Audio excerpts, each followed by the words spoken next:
Halo sahabat Ra Institute, kita kali ini akan membahas tentang modul abdominal, core, dan spine. Ya, area ini adalah area yang paling banyak kesalahpahaman. Ya, kita akan coba bahas satu persatu. Berikut beberapa tips untuk menjadi trainer yang lebih baik. Nah, kita kenali dulu anatomi dari abdominal muscle, terutama yang bagian depan dan samping ya. Bagian depan ini yang pasti adanya rectus abdominis. Ya, rectus abdominis, mereka sebenarnya adalah satu otot kesatuan, dan jadi ini sebenarnya bukanlah pembatas atau ototnya tidak hanya satu bongkah. Jadi adalah satu kesatuan, tetapi ada satu lapisan yang ada di atasnya untuk menutup.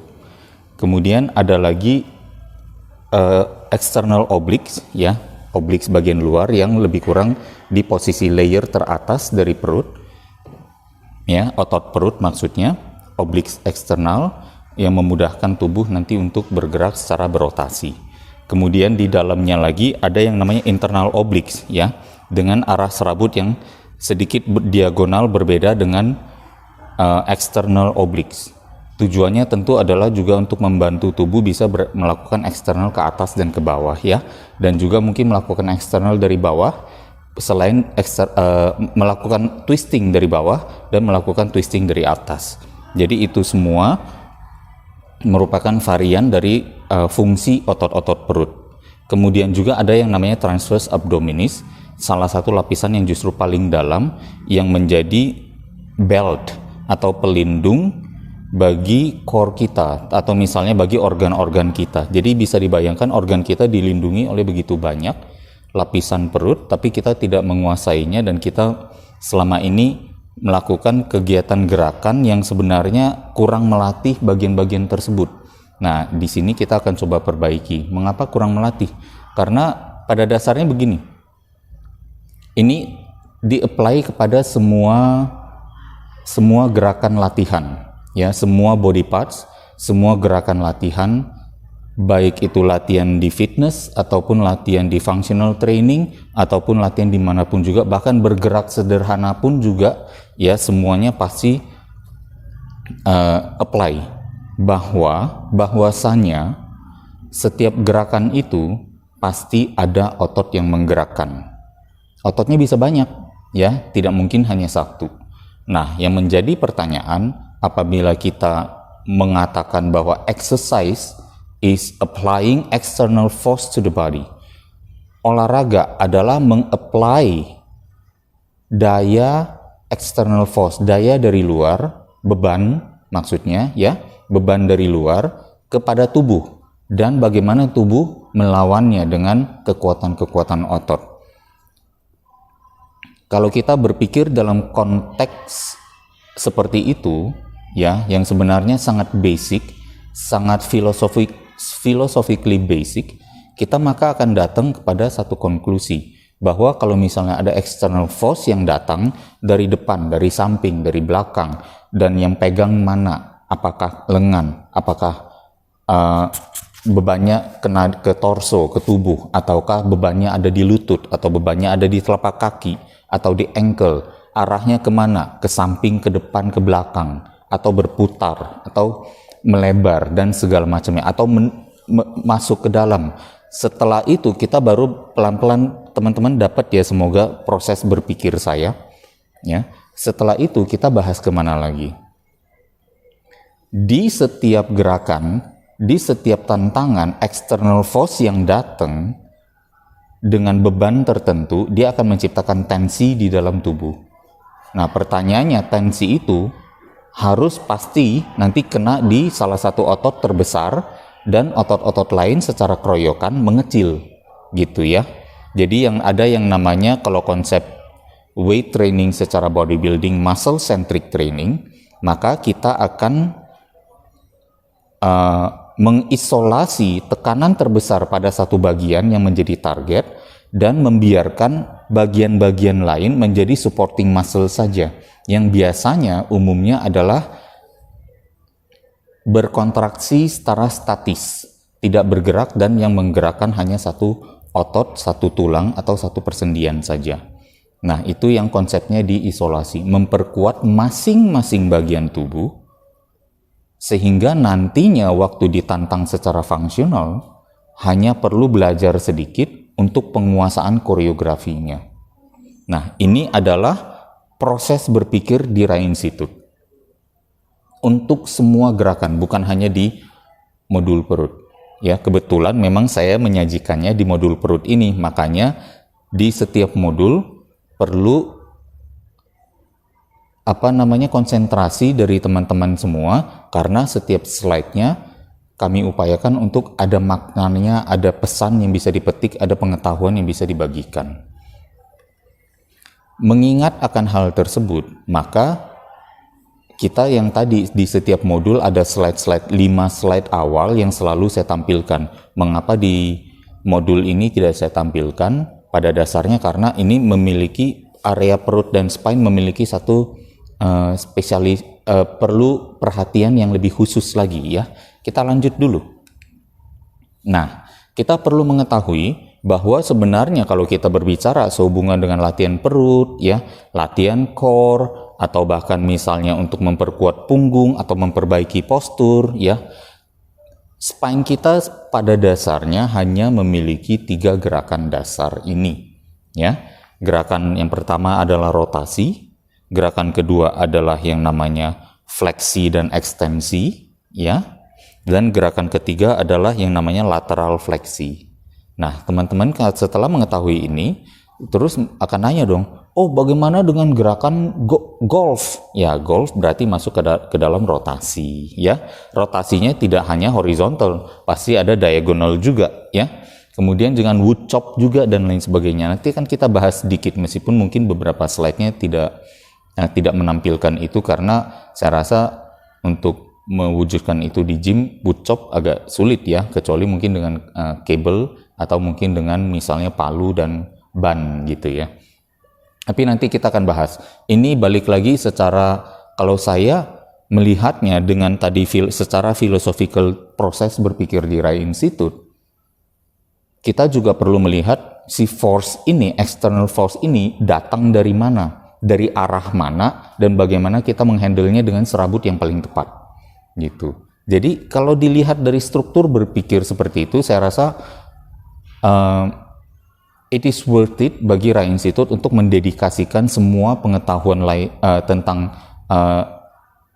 resistance training, tentang strength training ke sana dengan metode berpikir seperti itu.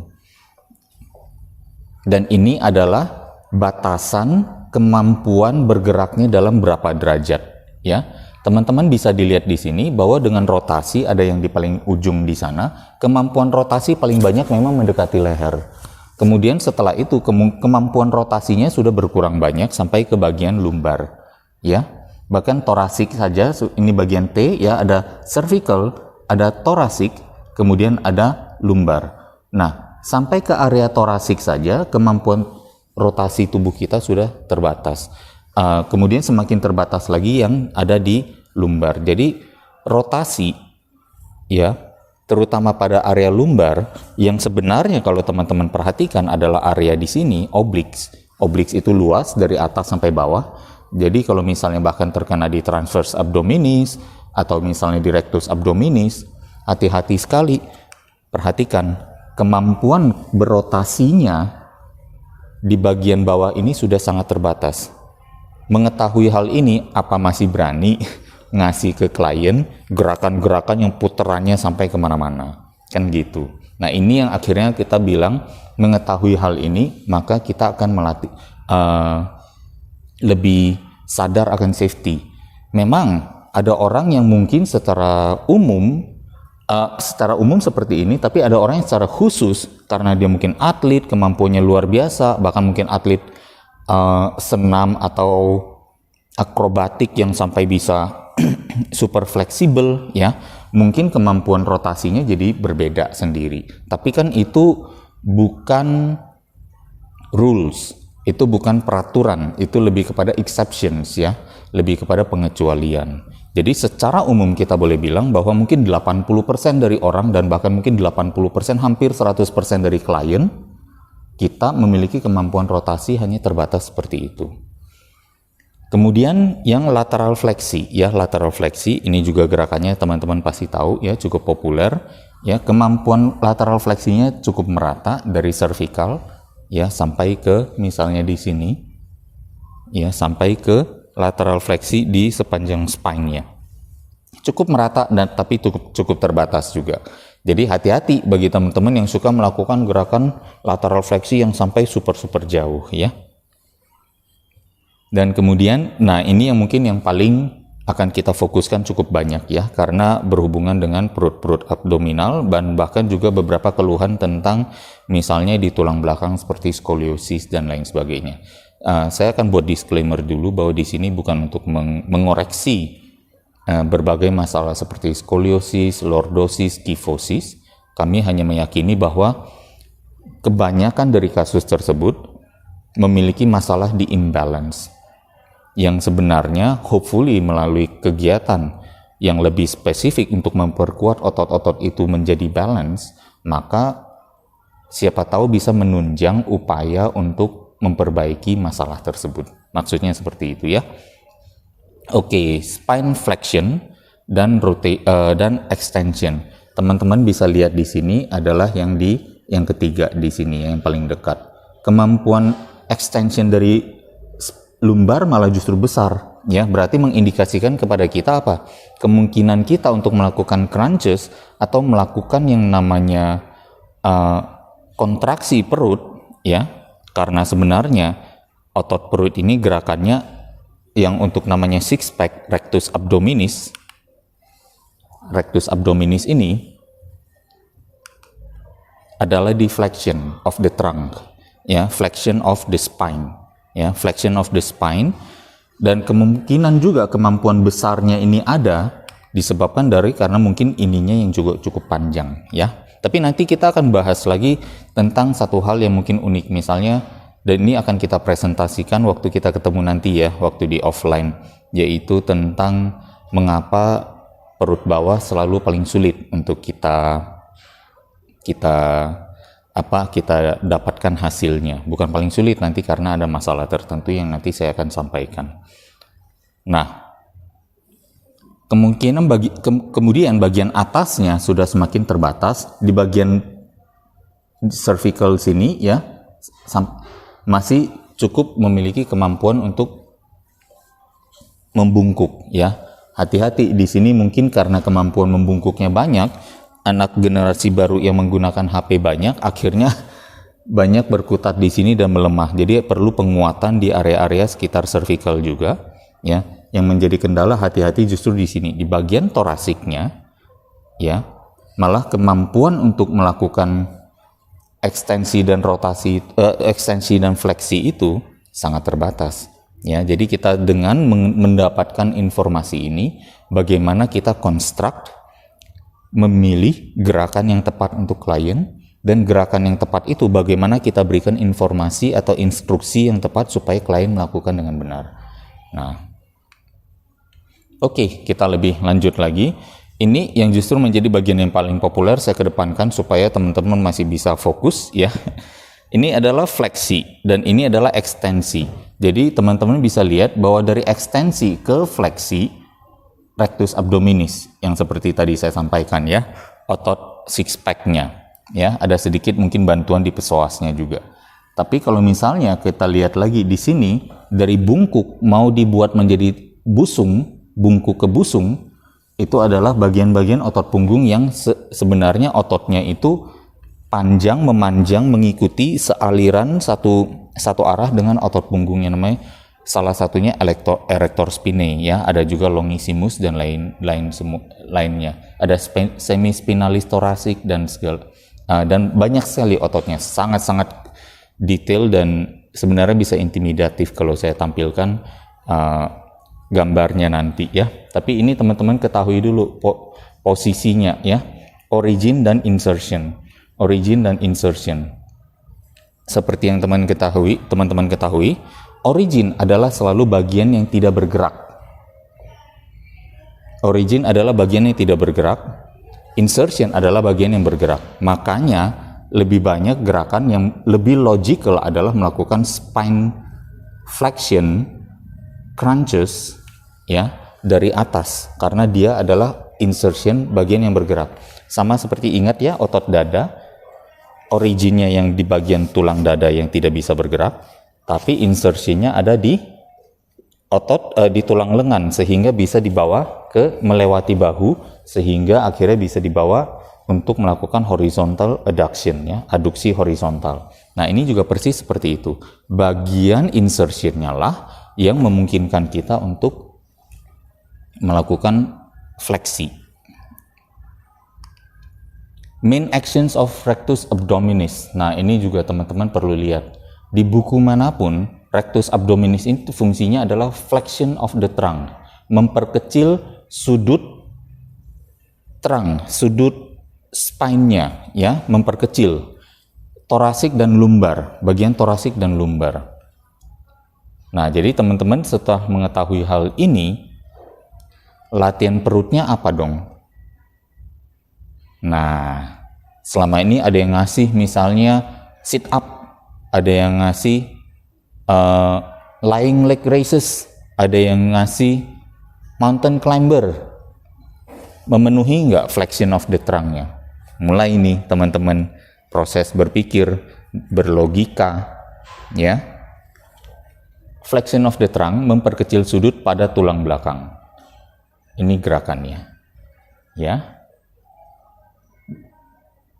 Secara vertikal.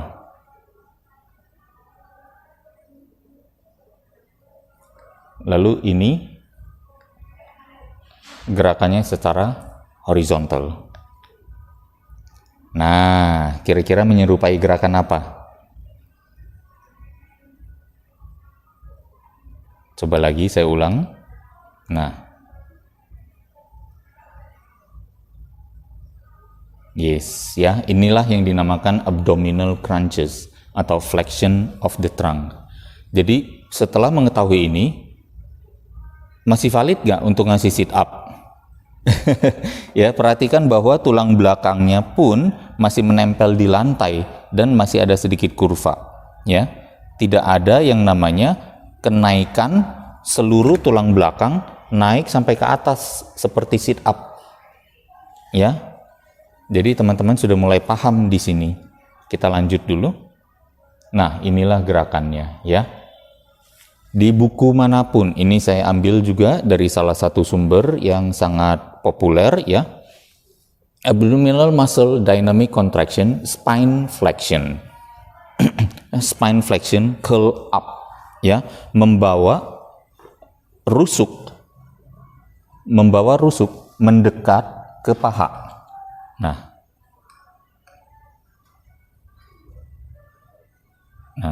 ya.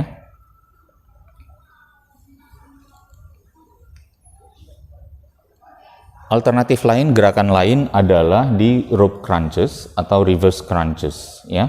Di reverse crunches ini bisa megang dari belakang atau bisa dari seperti ini, ya. Bisa dilihat bahwa terjadi, ya, fleksi sedikit dari spine di bagian torasik dan lumbar ya.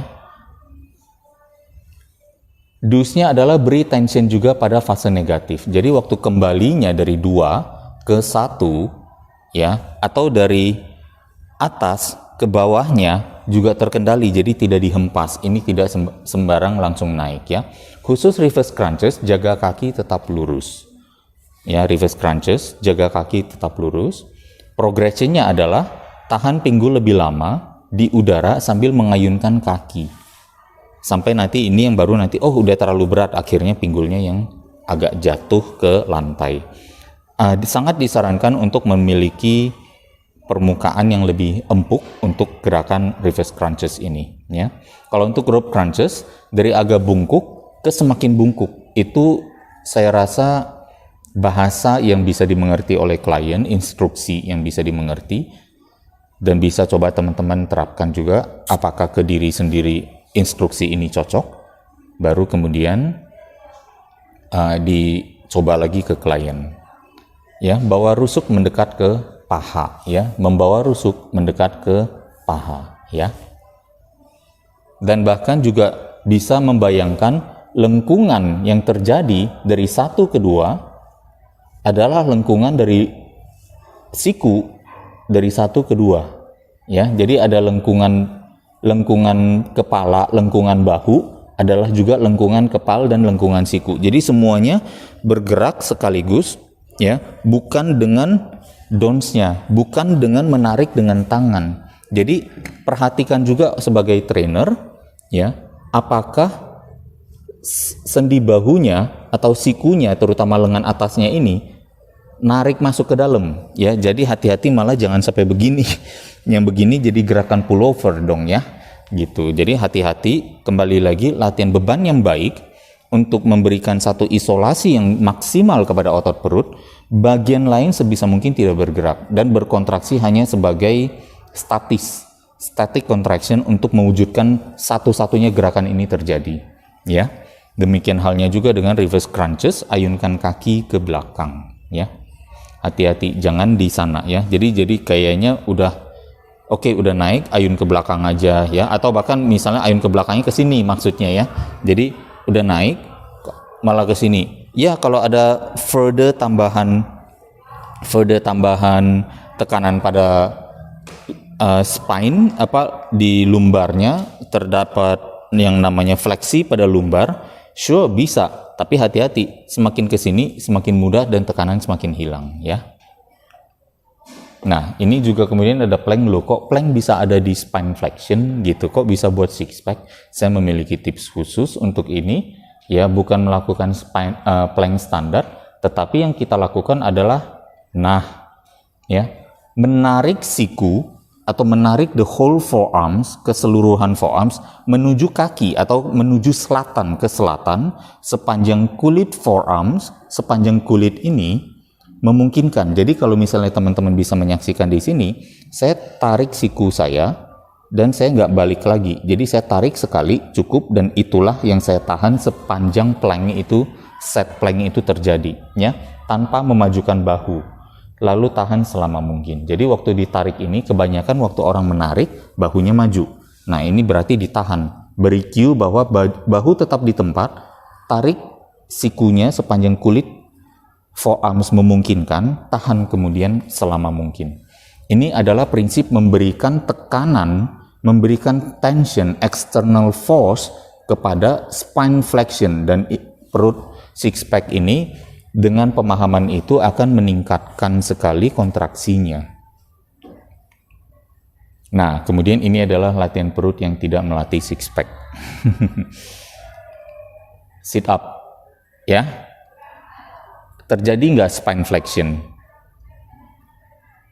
Tidak. Spine-nya masih tetap lurus. Yang terjadi adalah fleksi di mana? Pengecilan sudut di mana? Di tubuh atas dan di paha. Pengecilan sudutnya. Ya. Hip flexion, sit up. The hip flexors are dominant, bukan six pack-nya. Hip flexor. Apakah perut merupakan otot hip flexor? Bukan. Perhatikan di sini, hip flexor, ya. The primary hip flexor, ya, hip flexor, pengecil sudut pada pinggul atau pada panggul, ya, yang paling utama atau primer adalah rectus femoris, ya,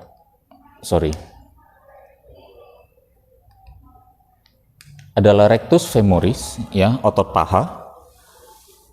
Kemudian ada iliacus, psoas, ya, psoas iliacus, iliocapsularis, dan juga sartorius, otot sartorius. Di mana six pack-nya?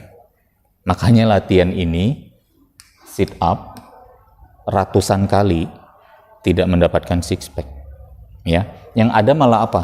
Sakit di tulang ekor, karena tulang ekor menjadi titik tumpuan dan tekanan terberat. Jadi harus dipikirkan, bayangkan kalau berat badannya begitu besar di atas, sedang menghunjam bagian tulang ekor, ya.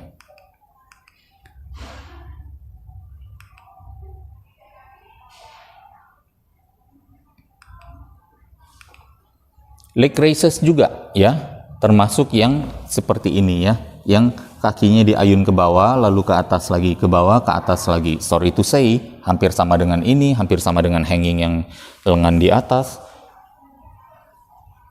Adalah hip flexor. Kita sudah mulai belajar nih tentang pergerakan sendi ya. Sendi harus, kalau yang bagian mana yang mengecil, di sanalah sebenarnya kita perlu tahu otot mana yang terkena. Misalnya, jadi kita mesti tahu ini apa nih? Oh, pengecilan sudut pada paha dan torso atau tubuh bagian atas. Itu ada di mana ya? Di hip. Berarti ini hip flexion dong, gitu. Ya, kalau bicep juga kalau kita perhatikan ya, kalau bicep di sini lurus, lengan sudutnya besar, kemudian mengecil, baru si bicepnya berkontraksi. Berarti apa? Di positifnya mengecil. Positifnya mengecil, proses berpikir lagi. Kalau positifnya mengecil berarti apa? Elbow ini ada mengecilnya di mana? Di elbow. Berarti sendinya namanya elbow. Sendi mengecil sudut adalah fleksi. Membesar sudut adalah ekstensi. Jadi adalah elbow flexion. Elbow flexion kita ketik waktu kita cari di mesin pencari internet.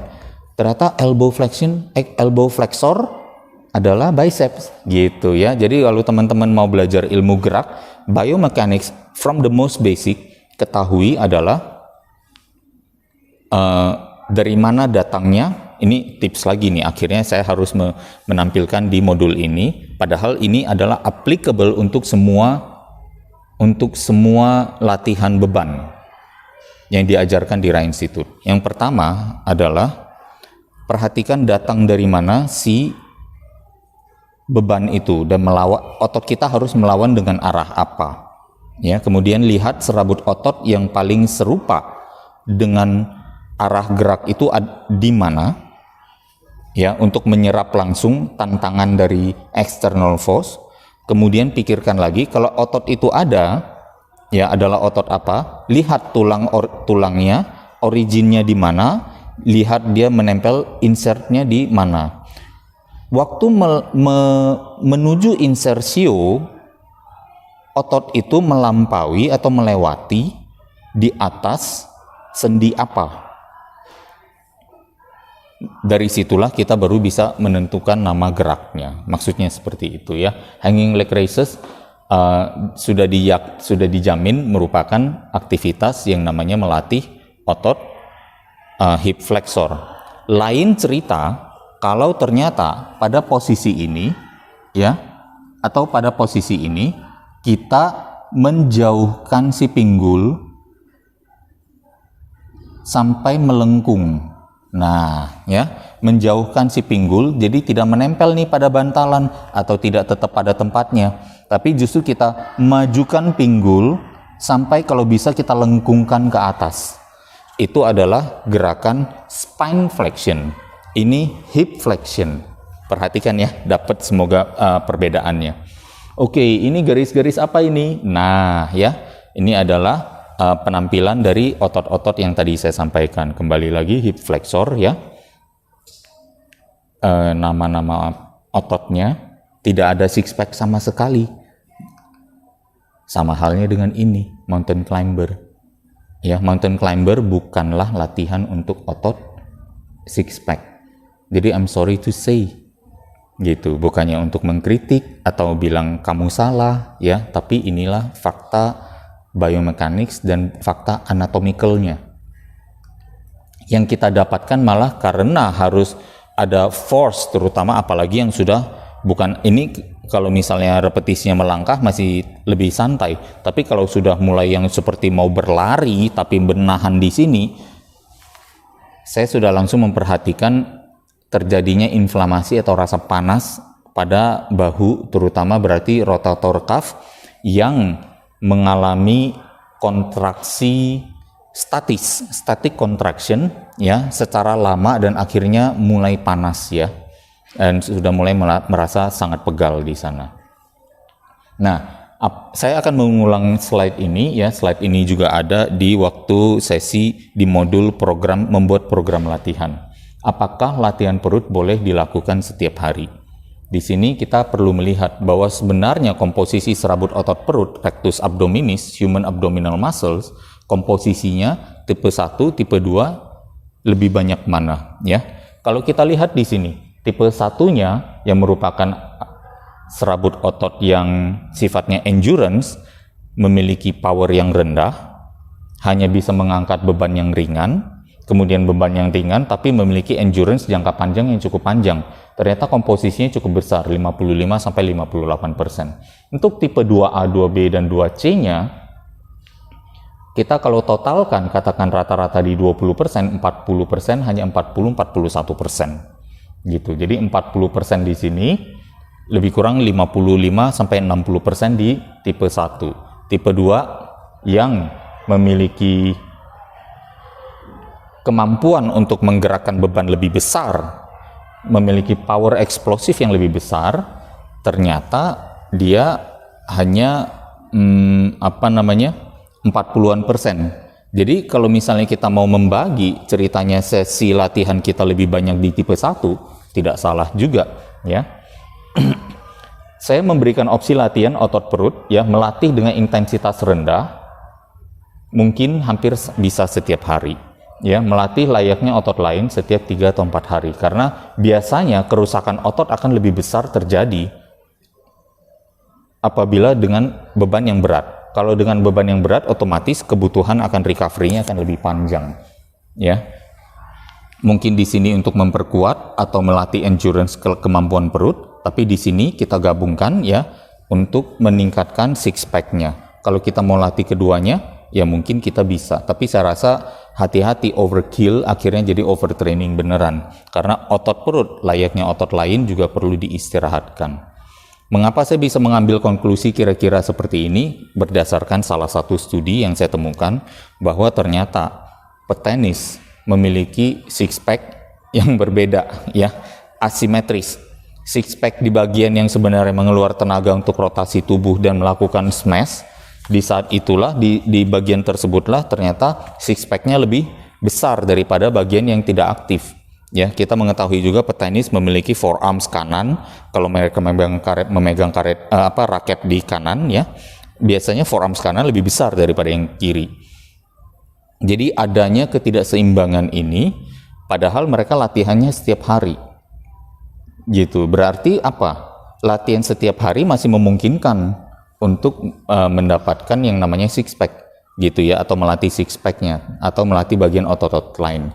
Tapi saya akan lebih fokuskan teman-teman untuk kalau misalnya mau melatih six pack-nya, ya, saya akan merekomendasikan kalau bisa malah melatih six pack di sini, yang melatih 2A, 2B, 2C-nya, ya. Hati-hati juga, ya, ada obliques.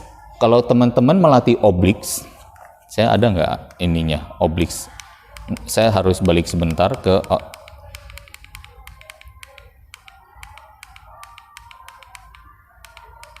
obliques, ya. Ini rectus abdominis. Kita bisa melatihnya karena kita mau jendolannya ini masing-masing membesar, ya, atau serabutnya membesar, berarti lebih valid kita melatih mereka dengan yang namanya latihan 2A, 2B. Jadi six pack-nya itu latihan kalau bisa cukup berat juga, ya, dengan repetisi rendah, hampir sama dengan melatih biceps, melatih bahu, melatih dada, melatih punggung, paha, dan lain sebagainya. Mungkin repetisinya bisa diusahakan lebih kurang di maksimum 10-12, ya. Tetapi untuk khusus melatih di bagian ini, teman-teman baiknya menggunakan yang beban ringan dengan repetisi yang panjang.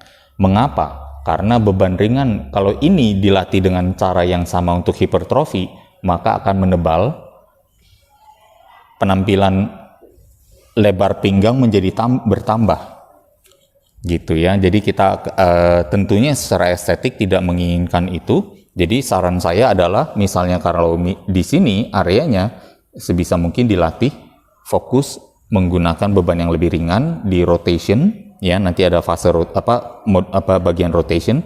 Di sini di bagian flexion-nya dilatih secara sedikit lebih berat atau dikombinasikan ringan dan berat. Kira-kira seperti itu, ya. Kita lanjut lagi.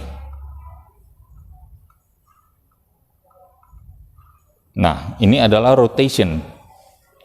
Rotation primary melatih obliques luar dan dalam. Nah, teman-teman perhatikan, saya tampilkan dulu ceritanya latihan-latihan yang saya rasa selama ini kurang mengena kepada otot obliques yang ingin kita latih. Ini yang sebenarnya saya sampaikan, simplicity is the utmost sophistication. Kesederhanaan ya adalah keruwetan yang paling tinggi.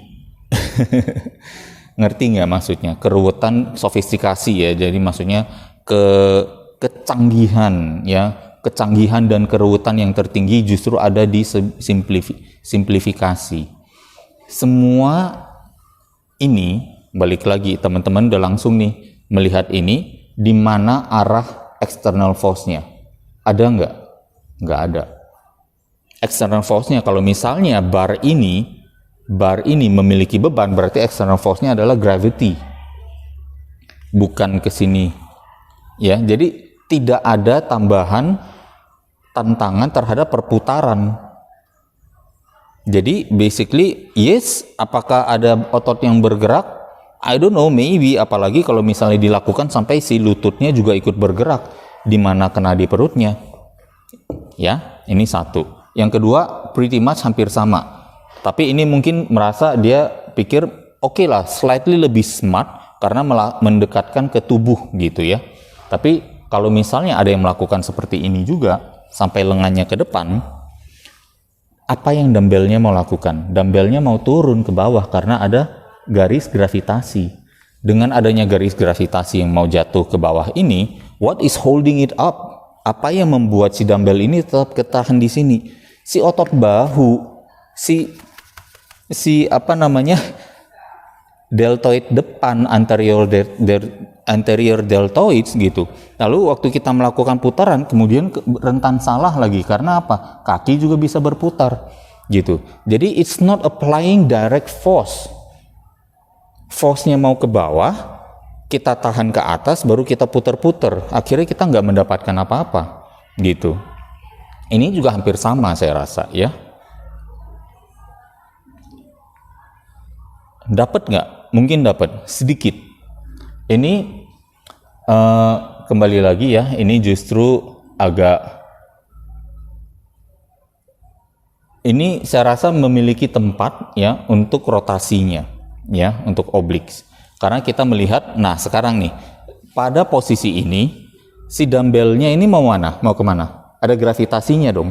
Berarti di saat di sini dumbbellnya mau jatuh dan kita lawan, yes memang ada, tapi ada satu manfaatnya, ada direct worknya, ada direct challenge-nya yang menjadi itu kan adalah di sisi efektivitas, tapi di sisi safety-nya bagaimana? Nah posisinya kan hampir sama dengan sit up, yang dimana berarti rentan terhadap yang namanya tulang ekor itu ya, bagian sakrum mengalami tekanan yang sangat besar dan secara konstan juga ya, apalagi langsung ada direct weight tambahan di atasnya. Saya rasa bukan satu ide yang baik berarti untuk melakukan gerakan ini ya. Tapi kalau misalnya mau dilakukan, mungkin misalnya contoh ya, ditambahkan satu bantalan lagi atau bahkan mungkin sedikit di incline bench ya, sehingga bagian lumbar bisa menempel di incline bench itu dan bisa dicoba lakukan. Saya yakin memberikan dampak rasa di target otot menjadi lebih maksimal. Ini juga ya yang dibilang untuk melatih obliques, saya rasa sama sekali keliru ya, karena kembali lagi gerakan ini lebih kepada fleksi lateral yang merupakan otot lain, dan juga sudah melakukan yang namanya hip flexion dan lateral flexion ya gitu. Jadi kita lihat lateral flexion melatih otot obliques gak? Tidak. Obliques dengan arah serabutnya yang eksternal seperti ini ya, yang internal seperti ini, ya. Si obliks ini berotasi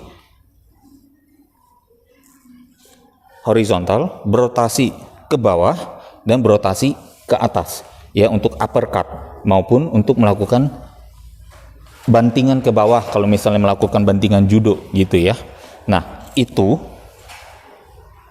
adalah tugas dari obliks luar dan obliks dalam. Ini doesn't resemble, gerakan ini tidak memperlihatkan latihan yang sedang menyerupai gerakan tadi, ya. Tapi jangan salah, setiap gerakan kembali lagi pasti ada otot yang menggerakkan. Pertanyaannya apakah tepat? Itu aja sih. Saya nggak bilang ini adalah gerakan yang salah. Ini gerakan bagus adanya. Adakah risiko di sini? Ya, tadi sudah saya sampaikan. Adakah risiko di sini? Tidak ada. Jadi these are perfectly safe exercises. Aman, tapi efektivitasnya rendah. Maksudnya di sana. Dan ini slightly lebih sulit dan mungkin juga memiliki risiko yang lebih besar lagi, ya. Kita akan lihat lebih mendetail. Ya, kembali lagi kita pahami dulu apa yang tersedia di badan, apa yang diberikan oleh badan ini, dan apa yang sebenarnya kita berikan kepada organnya, kepada ototnya. Ya, be precise. Nah, cek juga di video praktek, saya menjelaskan ini cukup banyak, ya. Ini yang justru saya rasa torso rotation yang lebih tepat. Karena apa? Untuk obliks kiri, dia akan merotasikan tubuh ke depan begini, ya. Berarti lawannya, kalau dia gerak positifnya ke sini, bebannya harus melawannya ke sana. Hence, gerakan ini. Logika. Anatomical and biomechanical logics. You cannot fight that. Nggak bisa dilawan. Ya. Dan ini adalah versi mesinnya, dan saya juga menjelaskan bagaimana kita memprogres dari mesin dan instruksinya apa saja, ya. Kita lebih spesifik di sini, ya, saya rasa sangat bagus, ya. Gerakan tahap awal adalah di sini, kemudian progresinya ke yang gambar di duduk. Berdiri adalah tahap awal, duduk adalah tahap yang lebih progressing. Dus-nya, sisi obliks yang ditargetkan, misalnya kita mau menargetkan di kiri tadi, berarti genggaman tangan pada handle juga pakai tangan kiri. Ya. Sudut rotasi, kalau yang kanan mau rotate kanan berarti harus pegang kanan, sampul yang kiri, baru kita tarik. Kalau yang obliks kiri, kita pegang kiri, sampul dengan kanan, baru kita tarik ke kanan, ya. Sudut rotasi cukup 30 derajat. Kembali lagi ingat ya, dengan availability dari spine rotation ternyata terbatas, dan ini kita lihat dari arah serabutnya. Dapat 30 derajat dari mana? Kalau katakan ini 0 derajat, kalau kita turun ke bawah dan perputarannya itu lebih kurang 30 derajat. Jadi kita tidak lebih dari itu, ya. Kalau ringan sedikit lebih dari 30 derajat maybe masih bisa, tergantung klien. Ya, karena tidak semua klien sama, ya. Jadi ada yang namanya precision and personalized itu. Semakin berat tidak lebih dari 30 derajat.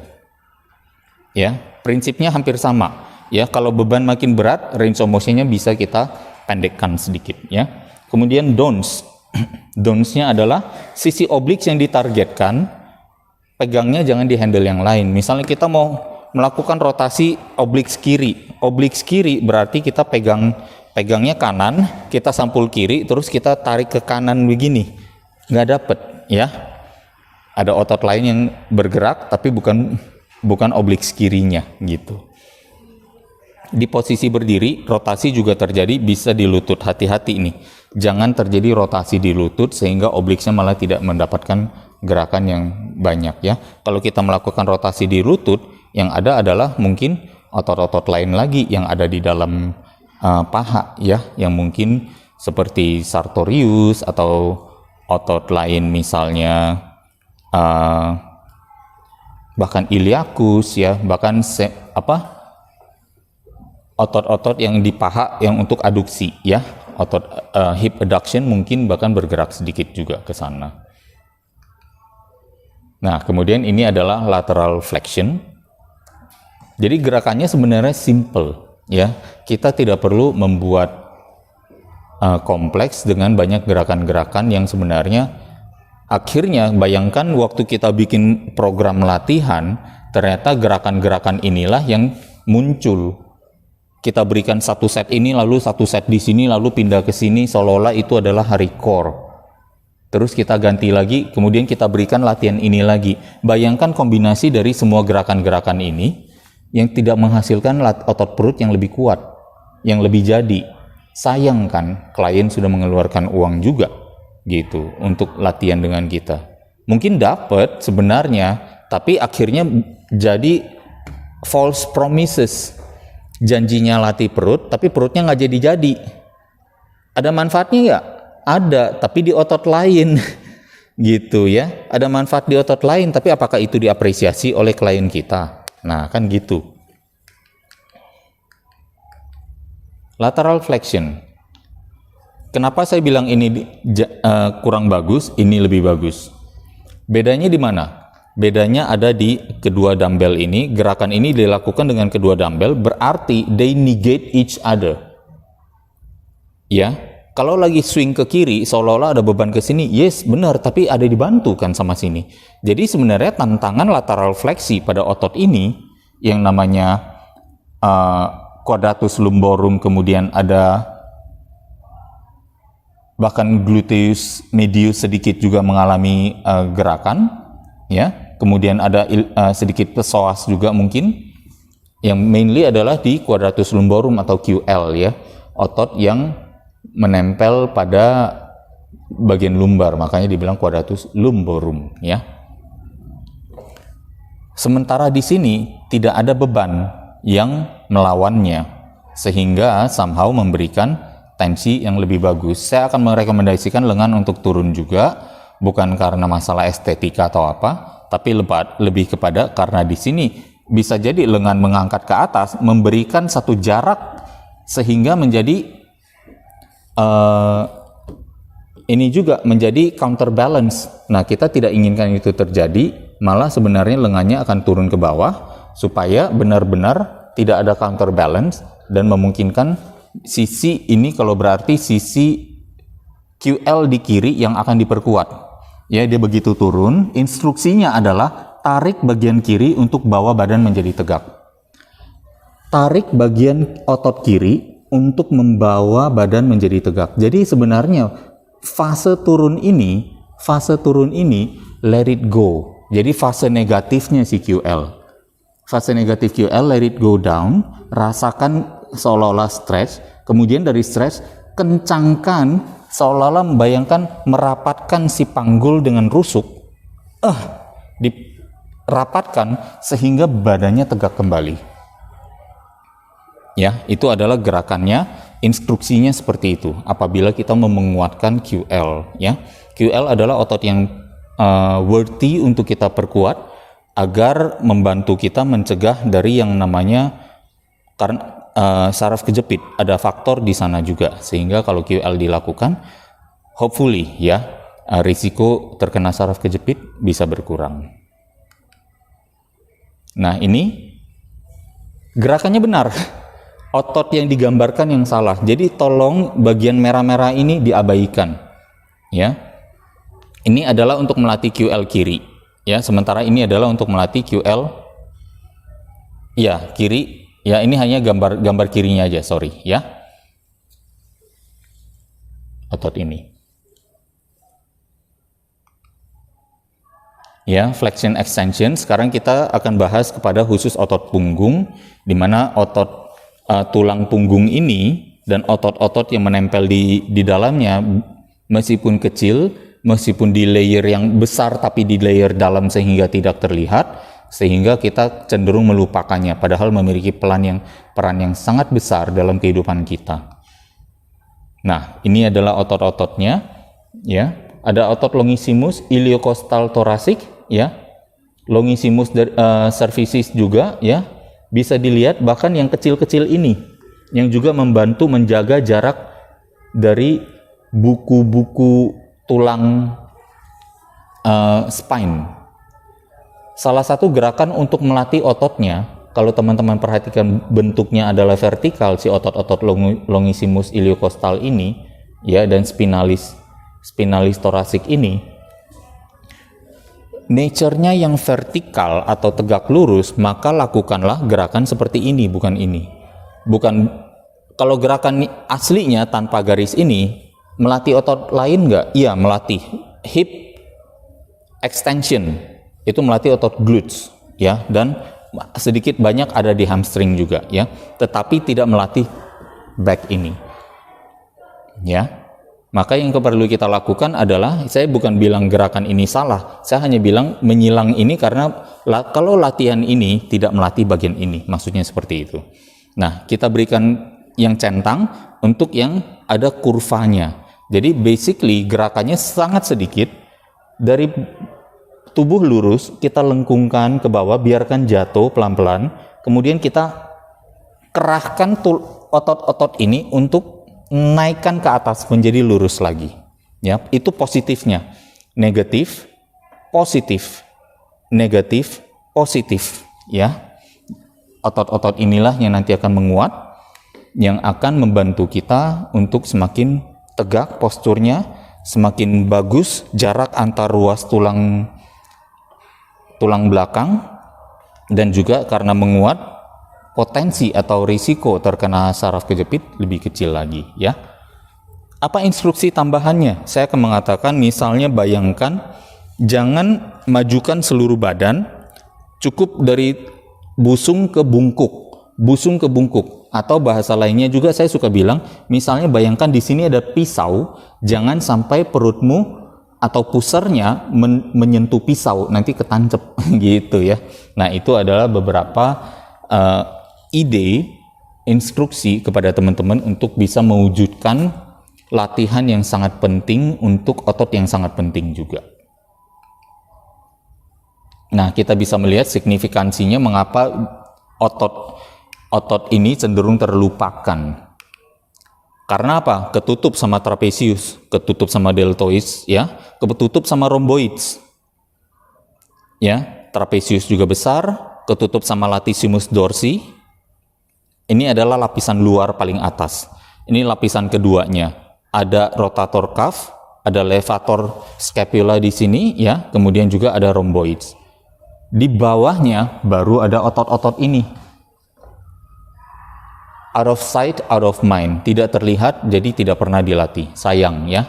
Dan ini saya rekomendasikan untuk dilatih oleh banyak sekali orang. Gerakan alternatif dari ini apa? Bisa banyak. Senderkan pinggul ke tembok, ya, hampir seperti deadlift, tapi dari bungkuk, coba pelan-pelan naikkan ke atas. Bungkuk, coba pelan-pelan naikkan ke atas. Di dalam kondisi ini, positifnya perlu tantangan, pegang dumbbell boleh nggak? Boleh, jadi bagus, gitu, ya. Atau bahkan karena mendekat, ini ringan, makin jauh, positifnya makin berat, di sini makin berat lagi. Jadi bahkan dengan menambah jarak lengan aja, melencangkan lengan ke depan, menambah beban untuk gerakan ini dengan posisi yang sedikit berbeda. Seperti mau melakukan wall sit misalnya, ya. Jadi berdiri lebih kurang 30 cm, 40 cm dari tumit dari tembok, kemudian kita mundurkan pinggul ke belakang, tempel pinggul ke tembok, langsung cari posisinya. Kalau mau lebih keren lagi, ada alat yang lebih kurang cocok dengan ini, dengan tembok, dan ada misalnya puli, kabel dari bawah, bisa dipegang kabelnya, tarik ke atas. Tarik ke atas. Apa yang perlu diperhatikan? Siku, jangan menarik dari bahu untuk akhirnya jadi latihan bahu, ya. Tapi kita dari spine. Bukan gini. Gitu, ya. Ya, demikian penjelasan untuk modul core, perut, dan spine. Core itu sendiri sebenarnya tadi, ya, adalah gerakan-gerakan yang tidak melatih six pack, ya, melatih otot-otot lain seperti psoas, ya, yang namanya hip flexor, Hip flexor itu adalah otot-otot core juga, jangan salah ya. Jadi selain tadi rectus abdominis, external obliques, internal obliques, ada transversus abdominis, kemudian ada lagi psoas muscle, ya, iliopsoas, ada quadratus lumborum, ya, ada sartorius, ya, ada iliacus. Otot-otot itu adalah otot-otot core, gitu. Tadi saya mengatakan bahwa ternyata otot-otot ini salah. Apa latihan-latihan ini salah? Salah untuk six pack, tapi tidak salah untuk flexor, ya. Jadi mereka adalah latihan yang valid juga kalau mau dilakukan untuk memperbaiki atau memperkuat bagian core, gitu. Jadi jangan salah ya bahwa saya bilang ini olahraga yang tidak bermanfaat. Tidak, saya bilang ini bermanfaat, tapi untuk hip flexor, bukan untuk six pack. Maksudnya di sana ya. Jadi agar mohon dimengerti sehingga tidak ada kesalahpahaman. Kalau mau membuat program seputar core, cukup lengkap apabila melibatkan ini juga, gerakan-gerakan hip flexion dan gerakan-gerakan spine flexion, spine extension. Nah, kira-kira begitu ya. Modul dari saya sehubungan dengan yang namanya core, abdominal, ya, perut, obliques, ya, rectus abdominis untuk bagian six pack, dan juga untuk bagian spine. Oh ya, ada tambahan satu lagi, ya, tentang pertanyaan mengapa lower abs ini paling sulit. Dan ternyata ditemukan kalau tidak salah 80% dari manusia, ini nanti saya akan tampilkan studinya di offline ya. Ternyata ada line yang lebih kurang dekat dengan pusar atau 1 cm di bawah pusar, itu yang namanya accrued line. Ya, accrued line itu somehow ternyata adalah garis di mana pembuluh darah yang ada di atas ini sebenarnya somehow kayak tidak terkoneksi atau berkurang alirannya di sini. Pembuluh darah biasa banyak, tiba-tiba di sini menyempit dan menjadi satu, seolah-olah seperti itu. Dan akhirnya disitulah yang dinamakan accrued line, yang membuat ternyata agak sulit untuk merasakan merasakan tensinya atau merasakan tensi dari beban luar ya. Dan kalau misalnya saya boleh tambahkan lagi, ini mumpung keinget, jadi supaya lebih lengkap kita bahas tentang abdominal crunches ya. Satu hal yang saya akan anjurkan kepada teman-teman untuk membuat satu progression ini sebenarnya bukan yang paling basic. Yang paling basic adalah membantu dengan incline bench ya, dengan bench incline. Dan bisa juga memberikan bantalan di sini. Ketinggian bantalan tergantung setiap orang, kemampuan atau lekuk spine-nya sampai kemana. Tapi saya akan memulai dari misalnya lengkungan yang paling kecil, dari mungkin handuk yang dilipat ya, atau yang paling besar kalau misalnya kebetulan orangnya mungkin tinggi besar juga seperti pemain basket, ya mungkin menggunakan cushion di sofa ya, cushion yang bujur sangkar ditaruh di sini ya. Instruksinya adalah ya membawa rusuk mendekati paha, satu. Yang kedua juga adalah menjaga panggul tetap diam di tempat. Kecenderungannya adalah kita seringnya naik maju mundur. Salah satu cara, dan ini sebenarnya adalah teknik progression, salah satu cara adalah untuk membawa tangan kita ke tumitnya klien dan meminta klien untuk menggesek telapaknya sehingga mengeluarkan tenaga untuk menggesek telapak ke arah bokong. Ya, menggesek tumit ke arah bokong, dan kita gunakan tangan, bisa gunakan handuk atau gunakan resistance band atau karet, atau bahkan plate besi di sini untuk menjaga jarak ya. Kemudian suruh minta dia tekan aja, karena kemungkinan waktu dia tekan badannya akan nyosor ke sini, akan ketarik dan akan bertemu. Tapi kita ingin jaga supaya badannya tidak ikutan nyosor, tapi ada keluar tenaga dari tumit untuk ke sana, maka kita bisa berikan satu jarak seperti plate atau apapun juga ya. Dengan melakukan hal ini, menggesek tumit ke belakang, panggul akan menjadi lebih diam, ada bantuan bantalan, fleksinya, range of motion-nya dari ekstensi ke fleksi menjadi lebih maksimal juga. Sehingga saya melihat itu adalah bentuk yang paling bagus untuk latihan untuk six pack ya. Semoga dengan tips ini dan pengetahuan ini ya, dan apa yang saya sampaikan di akhir modul ini bisa akhirnya membantu lebih banyak masyarakat mendapatkan six pack mereka ya. Teman-teman sekarang adalah ujung tombak fitness untuk mewujudkan ini bagi mereka. Terima kasih atas perhatiannya. Kita lanjut lagi ke modul yang lain.